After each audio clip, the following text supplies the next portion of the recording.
भकै छैन। Hello guys, welcome to my new blog. So आजको blog चाहिँ यहाँदेखि सुरु भइरहेको छ। आज चाहिँ म घरको छतमाथि आएको छु र छतमाथि आएर चाहिँ ब्लग बनाउँदैछु। अनि बेलुका पनि भइसकेको छ, अहिले लगभग 6 बज्न हालिसक्यो होला। यहाँ चाहिँ त्यही हो। अनि हाम्रो घरको माथिदेखि चाहिँ भ्यू यस्तो देखिन्छ। सो म तपाईँहरूलाई सबै देखाउने छु। ड्रोन त छैन कि, तर पनि यतिकै तर देखाउने आँटेको छु।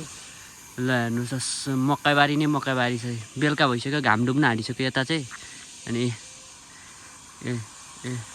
अनि यता चाहिँ बाँसहरू राखेको थियौँ अस्ति नै हामीले घरको माथि। यो घर बनाउँदाखेरि चाहिँ हामीले यहीँ फ्यालेको थियौँ नि, त्यहाँ राख्ने ठाउँै थिएन, हिलो थियो त्यो, त्यही भएर हामीले चाहिँ यहीँनिर राखेको। त्यही हो। अनि अहिले चाहिँ मकै हाम्रोतिर चाहिँ मकैबारी छ है। यस्तो खतरनाक छ भने यो देखिएको सब मकैबारी मामुली छ त, साना। म चाहिँ आज यता कुखुरा चराइरहेको थिएँ। मेरो कुखुरा चाहिँ उहाँ छ है, फेरि चढ्दैछ। यहाँ एक माउ चढ्दैछ, यता एक माउ। यतादेखि न्याउरी आउँछ नि त, ठुल्ठुलो न्याउरी आएर घ्याप्पा खाना खोज्छ नि त, त्यही भएर। अनि धेरै यो चाहिँ सिङ गरेको आवाज चाहिँ के को भन्दाखेरि यहीँनिर मिल छ नि त, यो मिल यसकै आवाज हो है। धेरै आउँछ क्या यो आवाज खाने गरी पुरै। अनि त्यही भएर के गरौँ भनेर सोचिरहेको थिएँ। ठ्याक्क लाएर यसो सम्झेको माथि चढेर यसो मकैबारी कर्याम सबै देखाऊँ न त भनेर चढेको आज म। तपाईँहरूलाई सबै देखाउँदैछु। खतरनाक छ है। घाम चाहिँ अघि यहाँ माथि थियो होइन, अहिले चाहिँ तल गइसकेको छु, रातो डुबिसकेको छ। अनि अघि चाहिँ मैले रुपीको बच्चा पनि समाएको थिएँ कि, त्यसलाई चारो खिलाइवरी छोडिदिएको थियो। चाहिँ मैले फोटो खिच्नै बिर्सेछु क्या, न म खिच्थेँ होला सायद, बिर्सेँ, त्यही भएर खिच्न पनि पाइनँ। रुपी चाहिँ कहाँनिर छ भने यहाँनिर चाहिँ रुपीको गुड छ है, यहाँनिर म देखाउँछु। यो आँपको रुखमा छ नि, यहाँ रुपी बसिरहेको छ।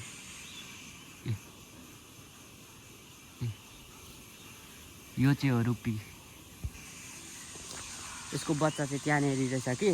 अनि अघि आएको थियो, एउटा बच्चा आएको थियो। म चाहिँ कुखुरा चराइरहेको थिएँ, त्यतिखेरै आएको थियो नि त, फुर्रै उडेर। अनि मैले च्याप्पा समातेर पालौँ कि जस्तो लागेको थियो, तर पनि नपालेको। किनभने अब उसलाई आफ्नो मम्मी पापाले पालेको जस्तो हुँदैन नि त, हामीले पाल्यो भने। अब उसलाई के कसो हामीले सबै गर्न सकिँदैन नि त, त्यही भएर मैले चाहिँ छोडिदिएको क्या। मैले पाल्नु त मन थियो, तर पनि नपालेको, त्यस्तै हो। अब चाहिँ मेरो कुखुरा छोप्ने बेला पनि भइसक्यो। अब तल जाने हो, कुखुरा सुरा छोप्ने, नुहाइ धुवाइ गर्ने, त्यसपछि मजाले यसो घुम्न जाने हो। र अब चाहिँ म सिधै तल जान्छु, कुखुरा छोप्छु, त्यसपछि। सो गाइस, म चाहिँ तल आइसकेको छु। मेरो कुखुराहरू चाहिँ यहाँ चरिरहेको छ नि, कुदिरहेको छ नि, मकैबारी। अब यिनीहरूलाई चाहिँ च्याप्पा लाएर छोपिदिन्छु, त्यसपछि काम सक्यो। यताबाट खेदाउँछु, तपाईँ त्यहाँसम्म आउनु। छै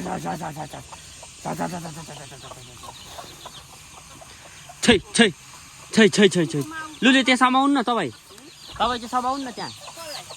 माउलाई चाहिँ समाएपछि भइहाल्यो नि, बच्चाहरू त आइहाल्छ।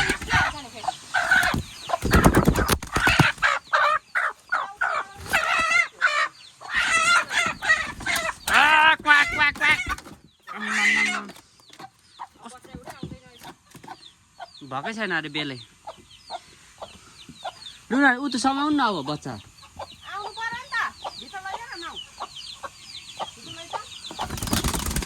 आहा, चिसो हावा फाल्दैछ अहिले। आहा,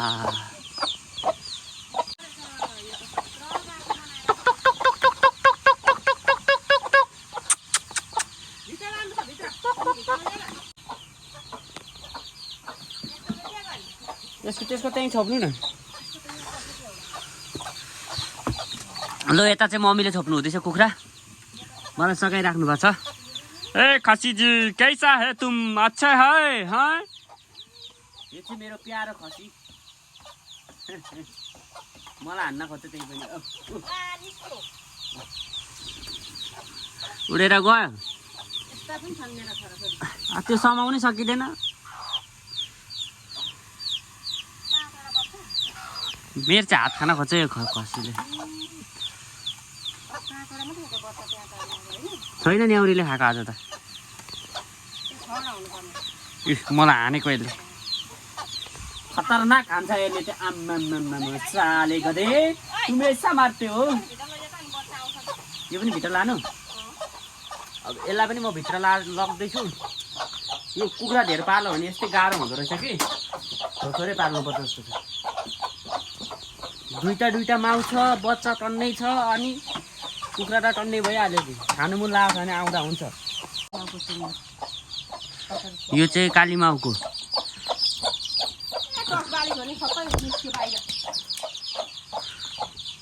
मैले चाहिँ कुखुराहरू सबै थुनेर सकिसके। मेरो काम अब चिनाउने हो। बल्ल बल्ल समाए भनौँ न। कुखुरा चाहिँ रात पनि परिसकेको छ। मेरो कपाल फेरि कपालै छ यो डेन्जरै छ। अब सिधै नुहाएर भेट्नुपर्छ। By guys. म चाहिँ नुहाइधुवाइ गरेर चिटिक्क पारेर निस्किसकेँ। अब यसो घुम्न हिँडेको। सर बेलुका भइसकेको छ, 7 बज्न हालिसकेको छ।